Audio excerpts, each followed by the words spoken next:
Welcome to the Breaking Burnout for Nurses podcast. I'm welcoming Jason Fass here today. He is Vice President of Marketing of Canopy. He leads the go-to market strategy for Canopy's wearable safety technology. His career includes leading product and marketing item teams at both Apple and Google, where he focused on creating user-centric solutions. And previously, as CEO of Zep Labs, Jason successfully guided the company through a period of rapid growth that culminated in a successful acquisition. Yay, Jason, thank you for being here. Thank you for having me. Yes, so nice to have you.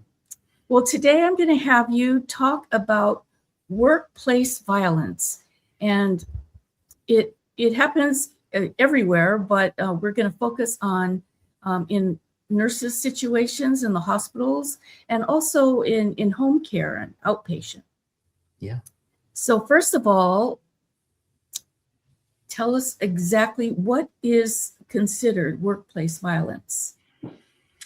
That's a good question. And it is unfortunately all too familiar with the audience, being the nursing community. But workplace violence is a spectrum, everything from verbal aggression, threats to, in the worst case, physical altercations. In the very worst case, people who are bringing weapons into our health systems. And unfortunately, the very people that have dedicated their lives to taking care of all of us are in harm's way every single day. And it at a societal perspective, it doesn't make much sense. But we saw workplace violence incidents rise during COVID at an alarming rate. And it shows no signs of going away and slowing down. It's a challenge, and it's something that is in the customers that I talk to every day in their top 3 highest priorities in terms of healthcare leadership is how do we keep our staff safe while they are trying to take care of others and ultimately go home safe to their own families. Yes, and it definitely, over time of just having the threat of the possible violence around you, can lead to nurse burnout because it's a definite stressor that affects us all the time. And even if it's not, happening every single day, just the thought that it is possible is a stressor and can lead to part of our nurse burnout problem. It's a huge stressor. We talk to nurses every single day. We talk to leadership every single day as part of the business that we're in. And, the worst part about it is that it has become, quote, part of the job, is the way many frontline staff members, nurses in particular, will talk about their encounters throughout the day. And in every other industry that I've worked in, big tech, and you mentioned Apple and Google, if somebody were to make a threat to an employee at Apple or Google, I'm telling you, the building would shut down. There would be counselors in every corner. There would be, it would be a code red across the whole company. And yet nurses deal with this every single day they go to work. I think we try to be so diplomatic about it, about dealing with people who, because we think, oh, well, they must be afraid, or they must feel scared, or we're trying to think of a reason why they're being threatening to us, and we try to, kind of justify why are they being this way. But in reality, we just have to, shut that down right now, like you're saying, just, take care of it immediately. So what are some ways that we can handle? Let's start out with verbal threats, first of all, because those seem to be very common. Very common. So how would we handle that? And it's still, that is a category of violence and abuse, and it shouldn't be tolerated. I think by mandate, by the Joint Commission, every single health system in the US today has some notion of workplace violence prevention. And now that's a range of policies, that's a range of, in some EDs, you'll see posters, you'll see signs that say, we do not tolerate workplace violence. Please report it.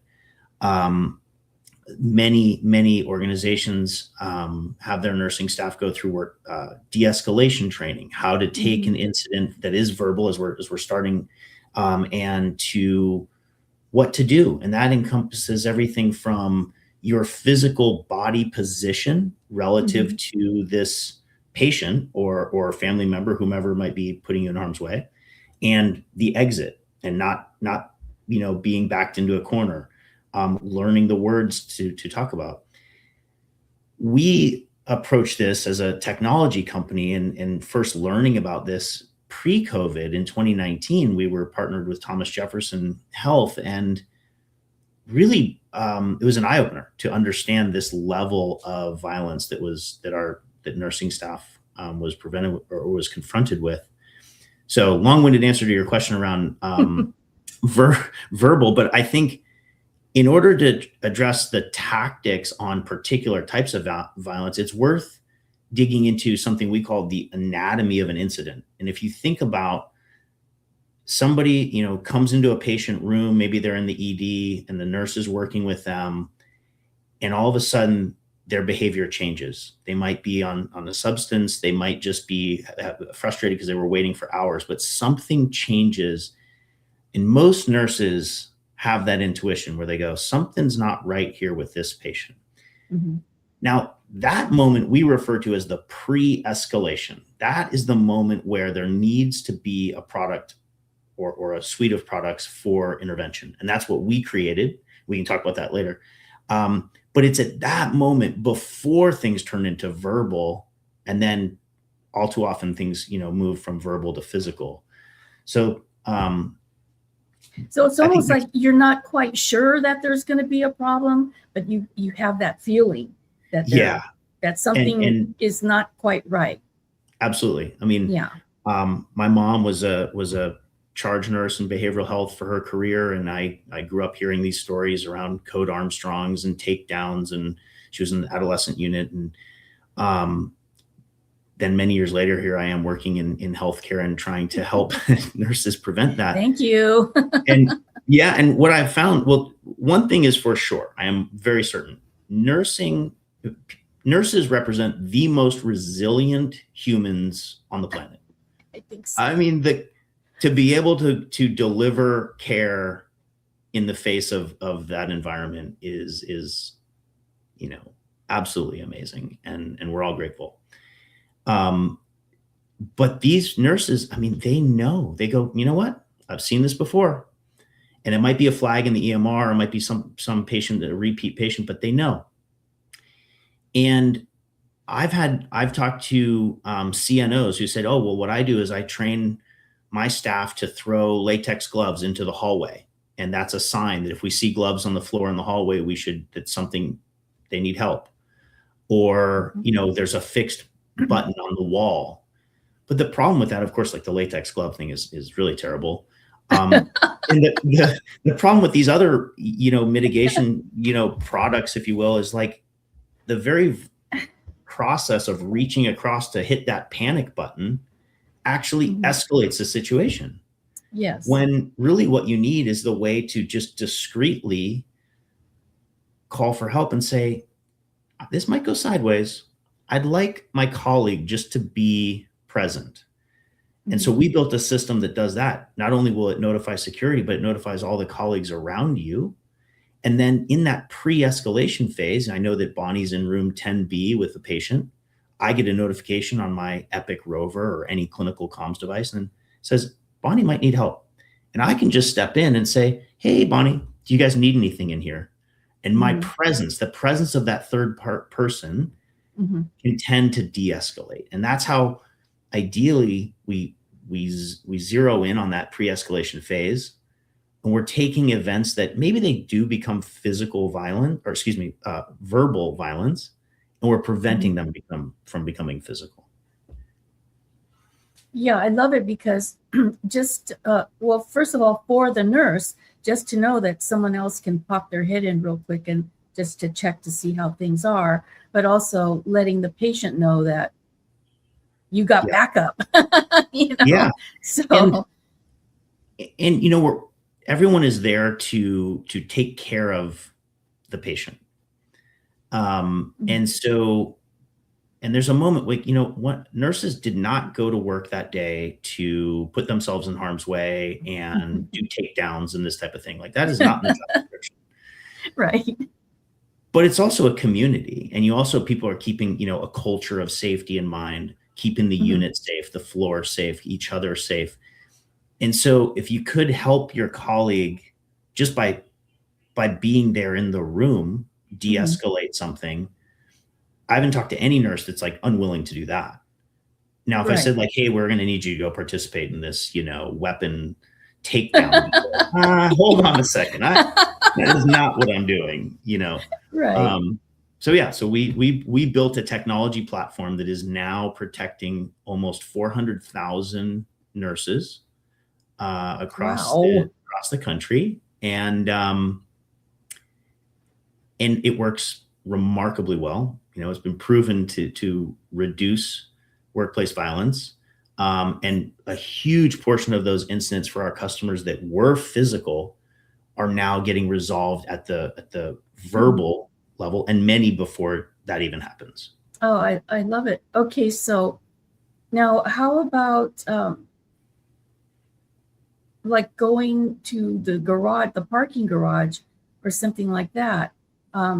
Are you still able to use your, well, first of all, let's just talk about what is this technology, because you're being so sly about talking about you. So I know you have technology, but what is it exactly? Sure. Okay. I'll show you. We'll do a little show and tell.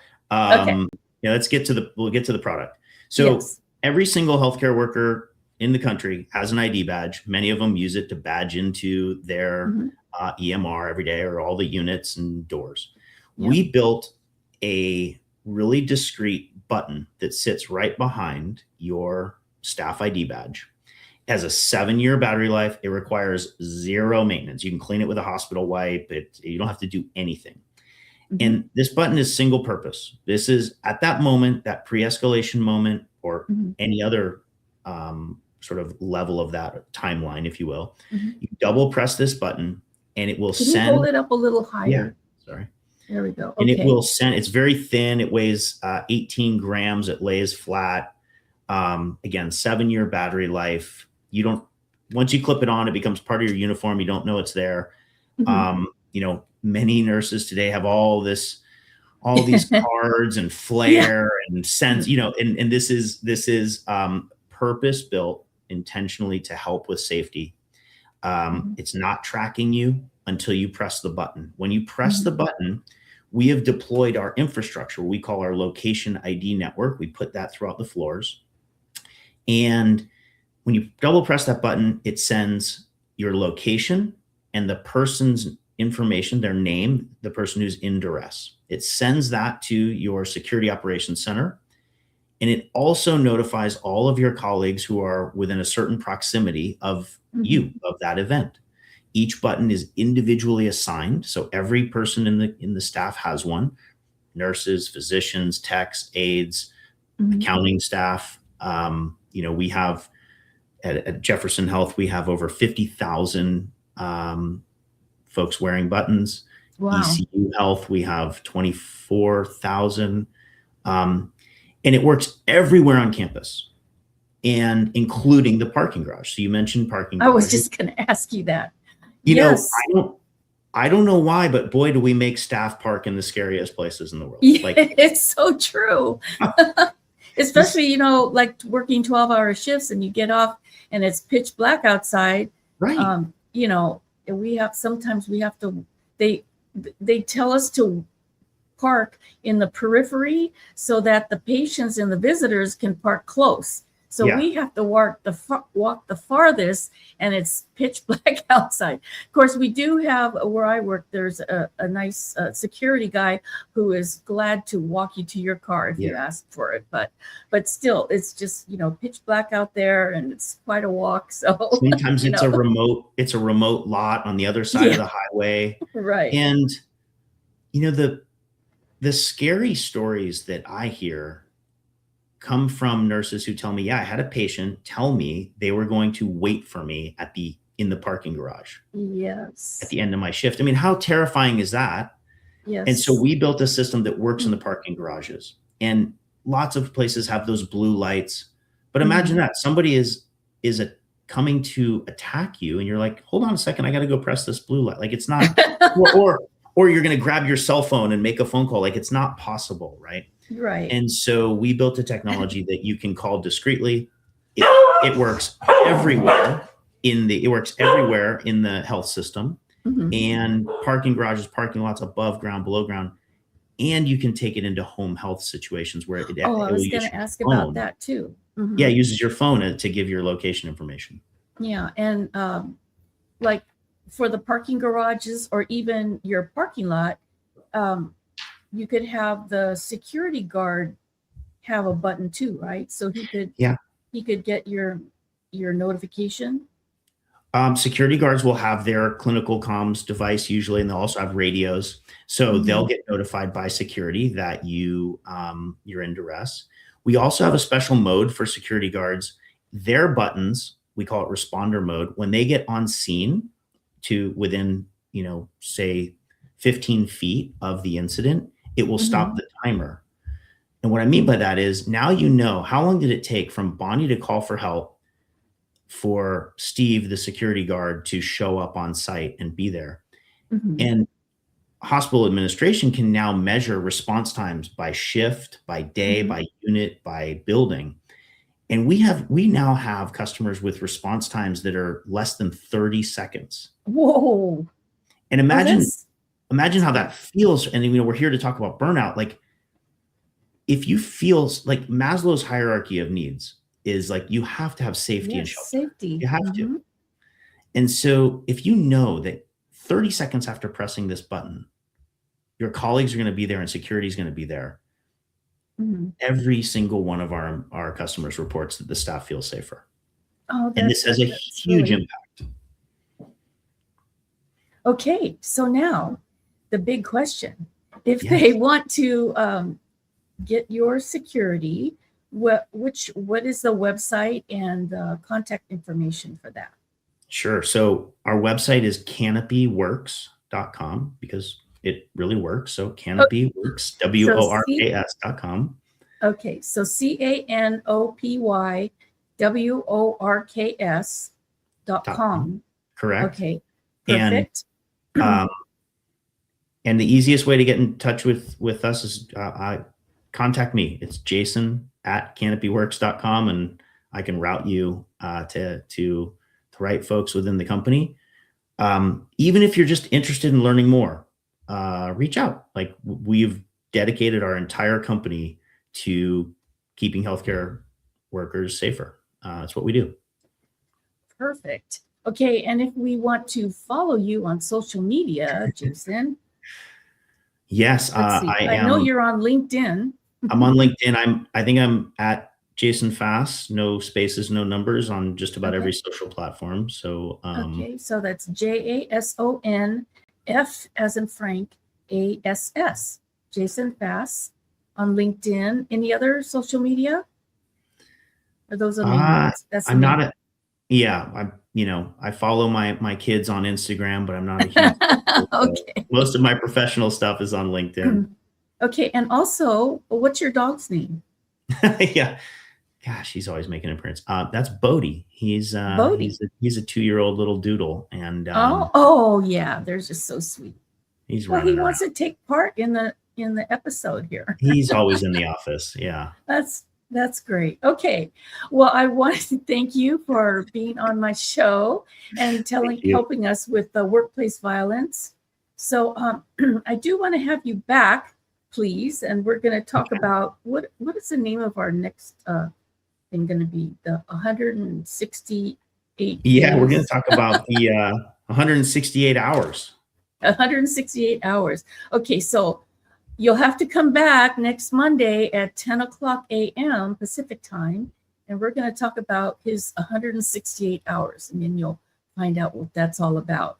So please, please go to my YouTube channel. It's at Breaking Burnout 2033, because we are breaking burnout here. I love it. Thank you for doing what you do. Bye. Bye.